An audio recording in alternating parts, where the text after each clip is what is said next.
Stop and think about this for a moment.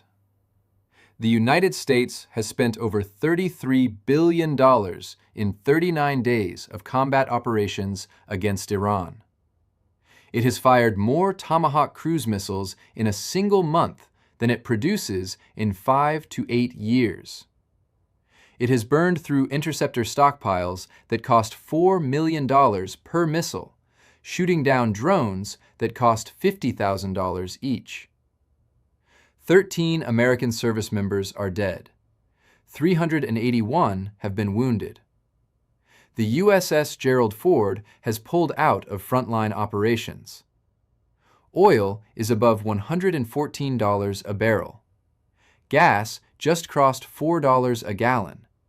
And the Strait of Hormuz, the waterway through which 20% of the world's oil flows every single day, is still under Iranian control.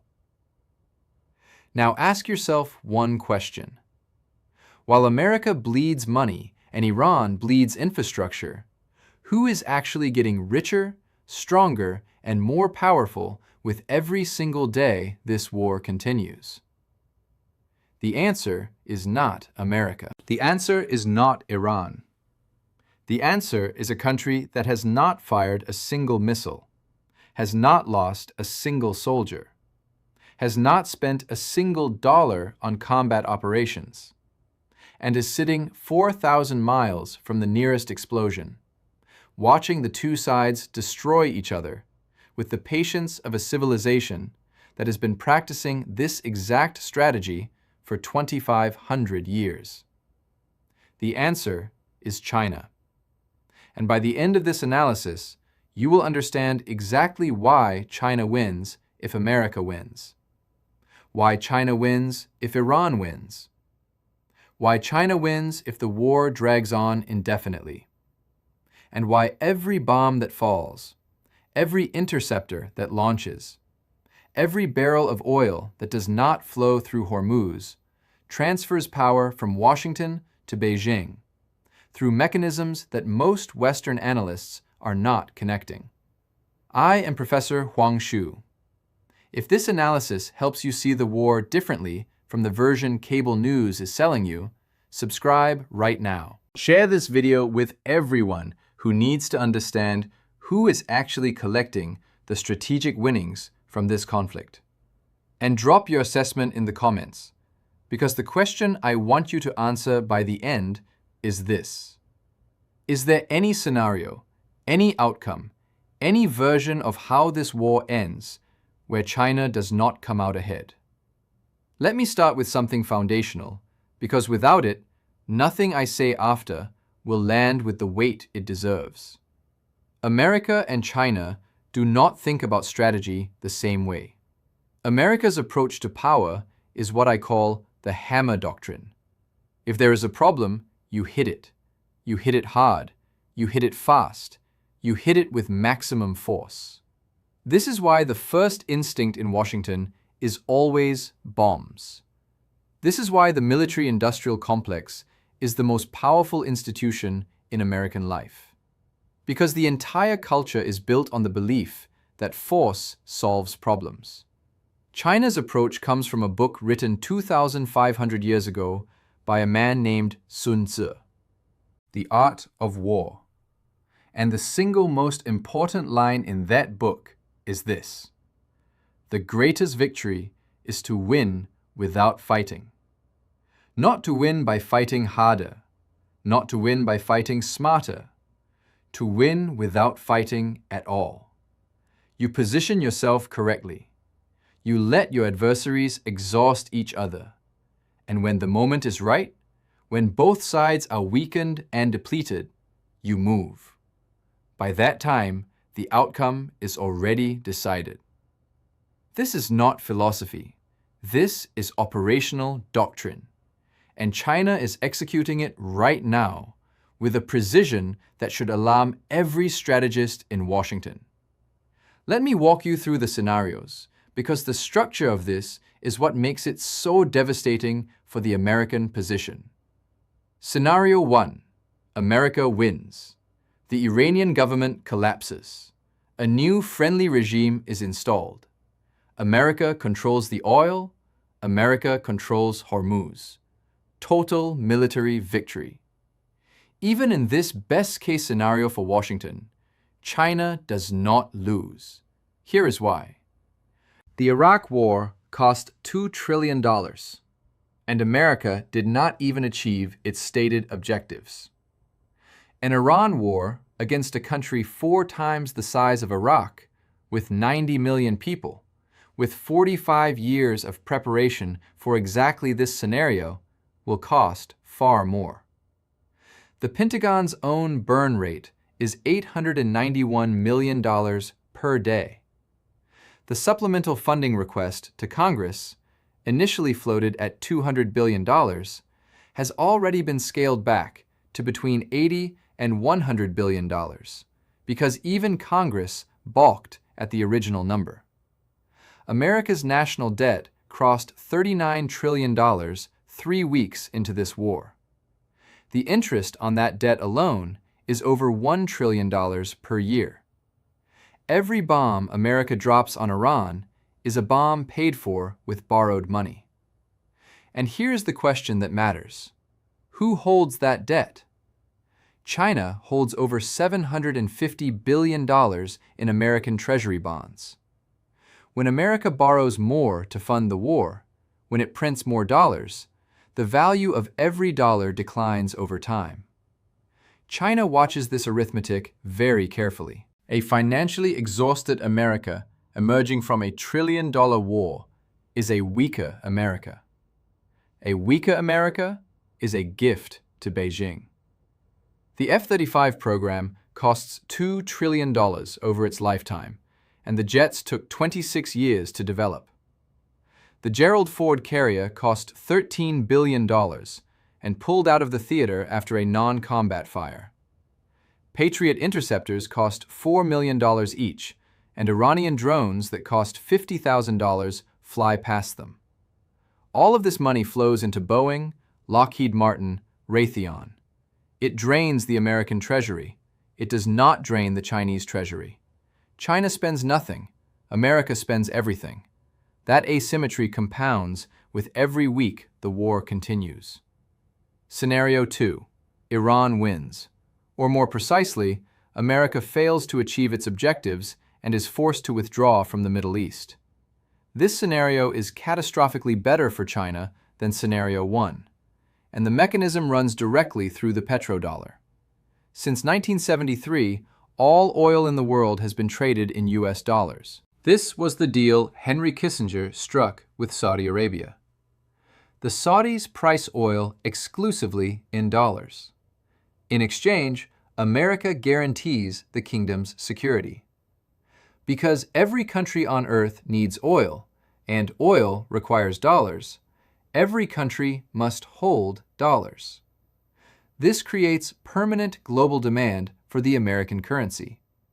It is why America can run $2 trillion annual deficits without its economy collapsing. It is the architecture of American financial dominance. Iran just demonstrated that architecture has a single point of failure: the Strait of Hormuz. 20 million barrels of oil per day, 20% of global supply. Iran closed it. The tanker traffic that ran at 130 ships per day collapsed to fewer than 6. And the ships that are still moving through are paying tolls to the Islamic Revolutionary Guard Corps. Not in dollars, in Chinese yuan. Let that sink in. The waterway that the petrodollar system depends on is now operating as an Iranian toll booth denominated in Chinese currency. Iran's parliament is drafting legislation to formalize this toll system permanently. Not as a wartime emergency measure, as a standing expression of sovereignty. At projected traffic volumes and a $2 million toll per transit, the system generates upwards of $600 million per month. That is Suez Canal level revenue. And every single transaction runs through China's cross-border interbank payment system, CIPS, and the mBridge digital currency platform, which has already processed $55 billion in non-dollar transactions. Every ship that pays Iran in yuan to cross Hormuz is a nail in the dollar's coffin. And China built the hammer. But here's the part that most analysts are missing entirely. The payment infrastructure being built right now does not get dismantled when the war ends. Once a country builds the plumbing to trade outside the dollar system, it keeps that plumbing and uses it again. India just resumed buying Iranian oil settled in rupees and dirhams. Each waiver Washington grants, each non-dollar barrel sold, each alternative payment rail constructed is a permanent off-ramp from the dollar system. The dollar's share of global foreign exchange reserves dropped from 72% in 2001 to 57% in late 2025. That decline took 2 decades. The Iran war is compressing what would have taken another decade of gradual erosion into months. China did not attack the dollar. America's own war is doing it. And China built the replacement infrastructure. Now let me take you deeper, because the petrodollar is only one layer of how China wins. The second layer is the Belt and Road Initiative, the most ambitious infrastructure project in human history. And Iran sits at its geographic center. For China to connect to Europe by land, it goes through Iran. For China to access the Persian Gulf by sea, it goes through Iran. China signed a 25-year comprehensive strategic partnership with Tehran in 2021. $400 billion in Chinese investment in Iranian infrastructure in exchange for guaranteed access to discounted Iranian oil. Every bomb America drops on Iran lands on China's $400 billion investment. And yet, paradoxically, the war has made that investment more valuable, not less. Before the war, American sanctions meant Iran could barely export oil. The Iranian economy was suffocating. But the war forced Washington to quietly lift sanctions enforcement on Iranian oil to prevent crude from reaching $200 a barrel. China immediately increased purchases. Iran is now making billions more per month in oil revenue than before the war started. Most of that money flows directly to China in exchange for goods, technology, and infrastructure. America went to war to weaken Iran. The result is that Iran is now more deeply embedded in the Chinese economic system than at any point in the last 45 years. That is a strategic catastrophe for Washington and a strategic windfall for Beijing. Now let me show you the dimension of this war that should terrify every American defense planner more than the missiles, more than the drones, more than the Strait. It is the intelligence dimension, and it is operating invisibly, continuously, and irreversibly. Every Aegis radar pulse fired from an American destroyer in the Persian Gulf is being recorded by Chinese reconnaissance satellites and Salt Typhoon cyber operations. Every F-35 sortie pattern, every Patriot engagement sequence, every SM-6 firing solution, every time an American ship detects an incoming threat, calculates an intercept, and fires, the electromagnetic signature of that entire sequence is cataloged by Chinese collection systems operating from orbit and from inside compromised networks. This is combat-grade telemetry, data collected under real wartime conditions that cannot be replicated through peacetime simulation or laboratory testing. China is feeding this data directly into People's Liberation Army neural networks, training artificial intelligence systems specifically designed to defeat American missile defense during a future operation against Taiwan. Think about what that means. The United States is literally teaching its next great power adversary how to beat it, under live fire conditions, for free. The longer the Iran war continues, the more training data China collects. Every additional month of war makes China's Taiwan planning more accurate, more refined, and more lethal. The Pentagon is conducting the most expensive live-fire exercise in human history. And the primary beneficiary of the training is not the American military. It is China's. Now let me show you the defense market dimension, because this one is accelerating faster than any other. Saudi Arabia just committed $5 billion to build a Chinese Winglong 3 drone factory on Saudi soil. Not a study, not a memorandum of understanding, a factory. Direct competitor to the American MQ-9 Reaper. Simultaneously, Riyadh signed a $3.2 billion deal with South Korea for Cheonggang-2 air defense systems. Why? Because American AMRAAM missiles were delayed 10 months. 10 months. In the middle of an active conflict, when your air defense interceptors are stuck in a production queue while Iranian drones are flying overhead, the word alliance loses its meaning very quickly. And here's what makes this permanent rather than temporary. Once a country builds a Chinese drone factory on its soil, trains its pilots on Chinese platforms, integrates Chinese data links into its command architecture, it never comes back to American systems. The switching costs are too high. The institutional knowledge transfers to the new ecosystem. China is replacing America's defense export market permanently, one late delivery at a time. Russia's arms export market is collapsing simultaneously because Ukraine exposed the limitations of Russian systems. The S-400's failures. The Pantsir's vulnerabilities. Gulf leaders watched Russian equipment fail on camera. They are not buying Russian anymore either. The market is flowing to China and South Korea. Moscow is losing commercial revenue, but gaining something else entirely. And I need to address Russia's position, because while China is the primary winner of this war, Russia is not losing. Every week that Washington is consumed by the Iran crisis is a week that American focus, resources, and political bandwidth are not directed at Ukraine, not directed at NATO's eastern flank, not directed at the sustained pressure campaign that Russia needs to navigate. The diversionary value alone is enormous, but Russia gains more than distraction.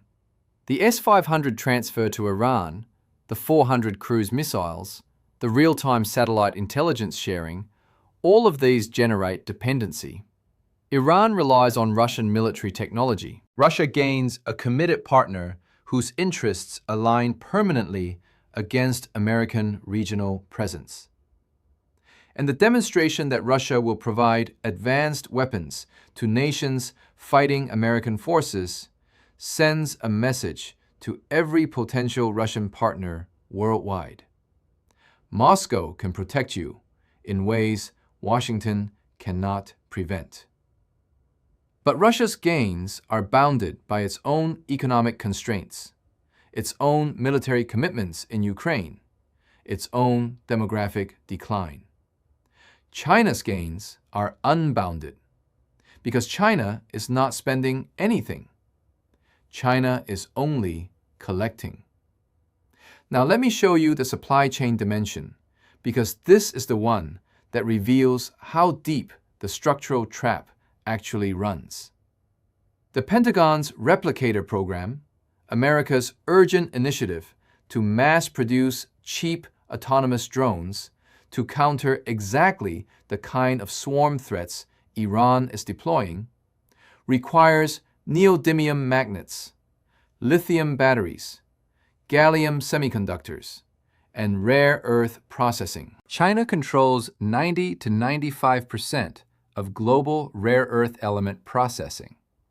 Every motor in every American drone depends on magnets refined almost exclusively in Chinese facilities.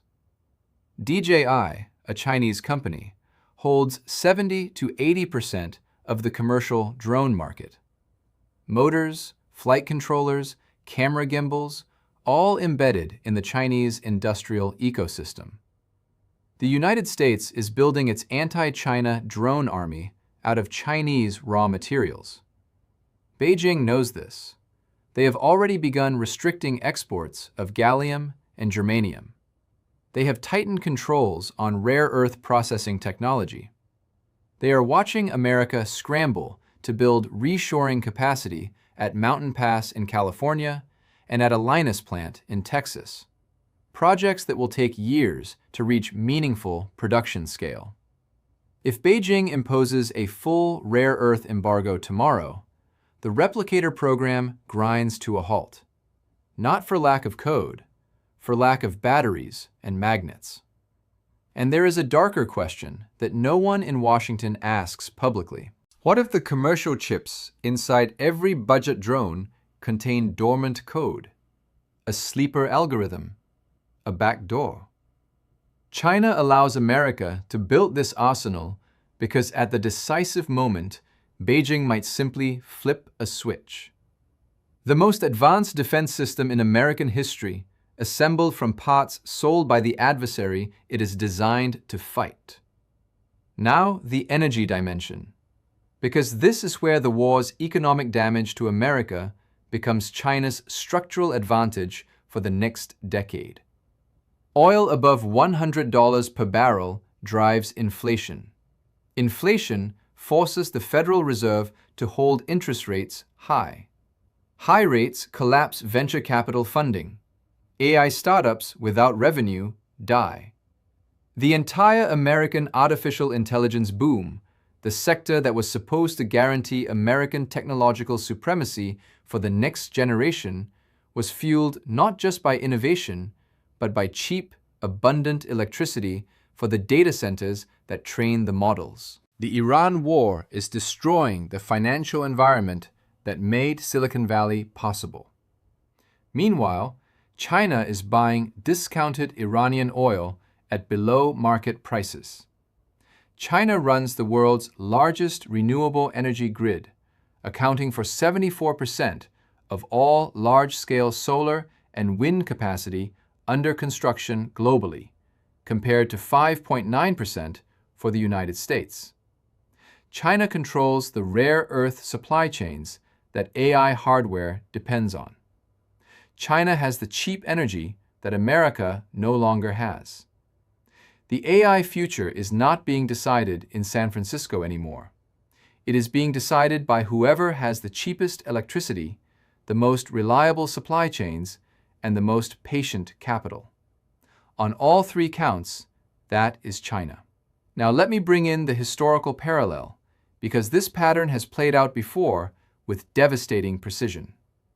The Peloponnesian War, 431 BCE to 404 BCE. Athens and Sparta, the two most powerful city-states in the Greek world, fought each other for 27 years. Athens was the commercial, financial, and cultural center. Sparta was the military power. They destroyed each other. And who collected the prize? Macedon, a kingdom to the north that everyone had dismissed. Philip of Macedon watched Athens and Sparta exhaust each other. He built his power quietly. He modernized his army. And within a generation, his son Alexander the Great conquered the entire Greek world. America is Athens. Iran is Sparta. China is Macedon. World War I, 1914 to 1918. Britain and Germany, the two dominant industrial powers, destroyed each other. Britain won, technically, but came out deeply in debt, its empire cracking. Who benefited? America. America entered late, avoided the worst casualties, and emerged as the world's leading creditor nation. Within 30 years, America had replaced Britain as the dominant global power. China is following that exact playbook. Let the existing powers exhaust themselves. Build your own strength quietly. Step into the vacuum when the moment arrives. And here is the concrete evidence that China is executing this right now while the war consumes American attention. China just completed its 15th five-year plan, 2 years of consultation, expert committees across every sector, a comprehensive roadmap for technology, manufacturing, infrastructure, energy, and education. What does America have? No plan, no 5-year strategy, no 1-year strategy. Everything in Washington is improvised from morning to night. The decision to bomb Iran was made by a handful of people with no plan beyond the initial strikes. When Iran fought back and did not surrender, there was no plan B. One country is planning decades ahead. The other cannot plan 2 hours ahead. While America spent $2 trillion in Iraq and Afghanistan, China was building ports in Pakistan, railways in Kenya, power plants in Ethiopia, roads across Central Asia. China was making friends. America was making enemies. And every day this war continues, more countries in the global south quietly move toward Beijing. More trade settles in yuan. More nations join BRICS, which now includes Iran, Egypt, Ethiopia, and is courting Saudi Arabia and the UAE. More infrastructure gets built through Belt and Road. The world order that comes after this war will not be designed in Washington. It is being assembled right now in Beijing. One trade agreement, one port, one pipeline, one yuan-denominated oil transaction at a time. So let me state the conclusion plainly, because I believe in being honest rather than comforting. There is no scenario in which China loses from this war. If America wins, China faces a financially exhausted adversary that has burned through its weapons stockpiles, alienated its allies, and demonstrated the limits of military force against a determined regional power. If Iran wins, or more precisely, if America fails, the petrodollar weakens permanently, the Belt and Road gains a critical anchor state, and the world accelerates toward a multipolar order with China at its center.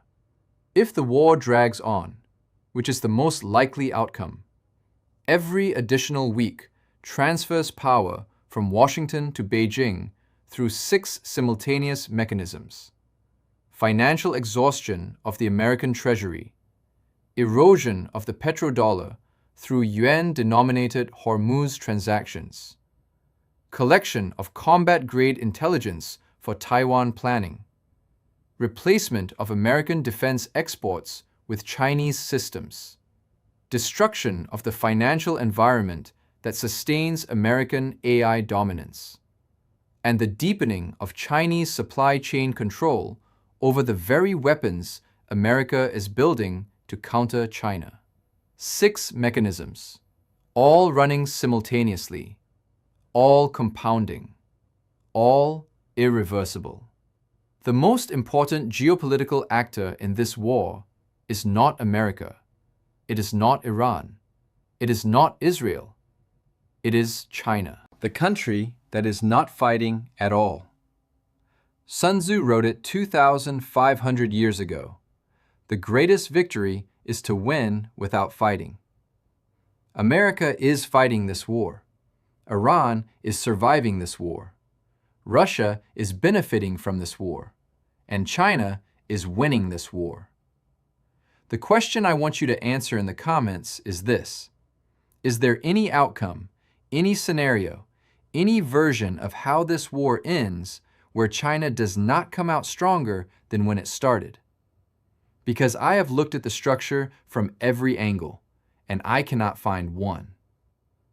I am Professor Huang-Xu. Share this video with everyone who is watching the missiles and missing the money. Subscribe and hit the bell, because the strategic shifts happening underneath this war will determine the world your children inherit. And the next analysis will show you exactly how the ceasefire negotiations, if they ever produce a result, will be shaped by every dynamic I just described. I will see you in the next one.